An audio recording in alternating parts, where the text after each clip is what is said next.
remember me? I'm your pal. Buddy, can you spare a dime?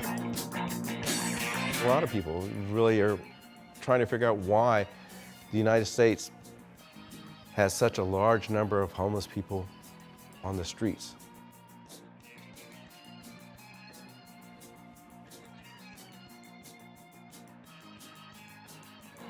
Say, don't you remember me? I'm your pal. Buddy, can you spare a dime?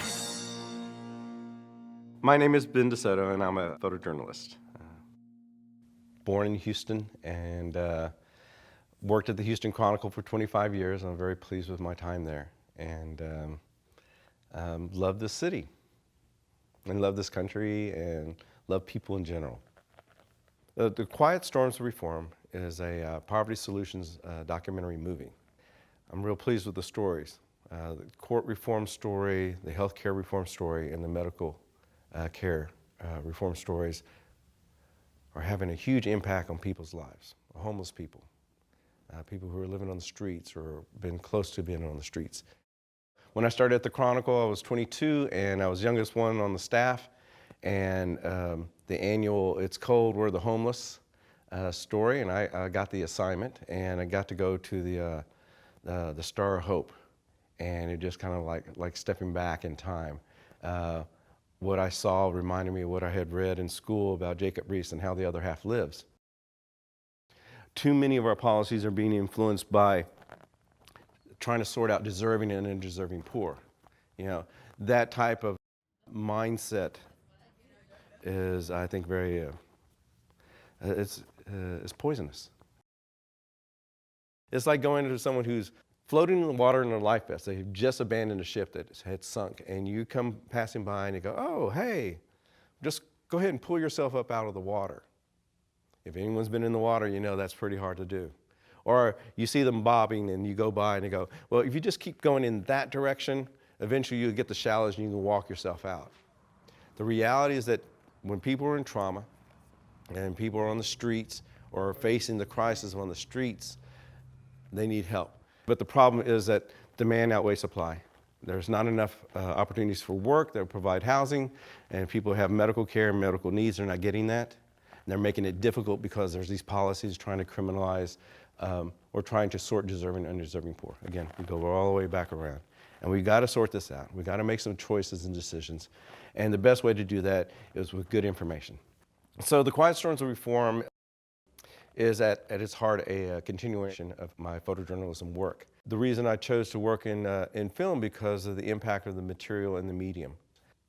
I'm asking for your help to do this film by showcasing and highlighting the best practices.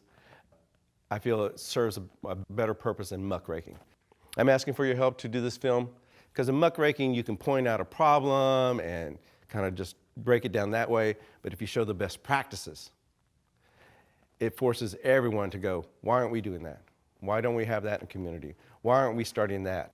I'm asking for your help to do this film, not just simply as a personal challenge to build on 30 years as a photojournalist, but because I think it's the most effective way of conveying these.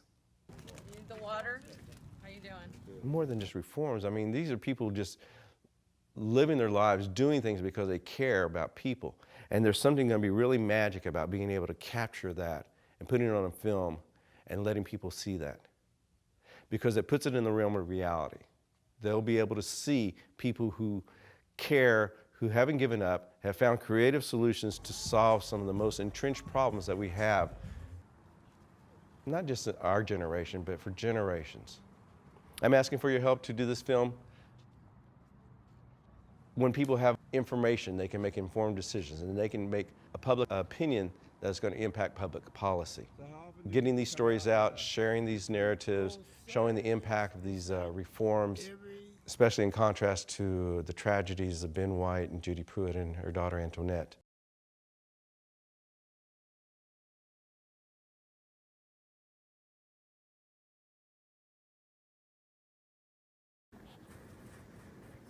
Hoping that today something will happen.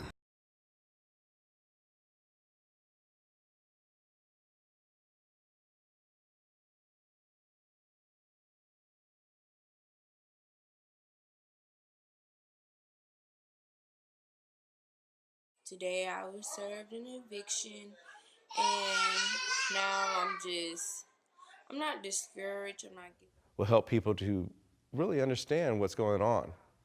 And if we're honest with ourselves, not be that far away for any one of us. And we may even have a family member who's already gone through this in some manner. Get together and talk about homelessness. You know, this is one of the things that this funding is going to do. It's going to allow me to make connection and work with some of the best people in the city of Houston. The artists, the musicians, the filmmakers are going to come in with me, and they're going to help me tell this story. It's no longer my story to tell anymore.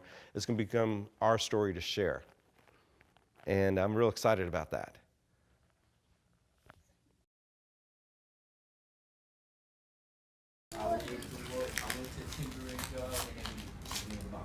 Tell my mom.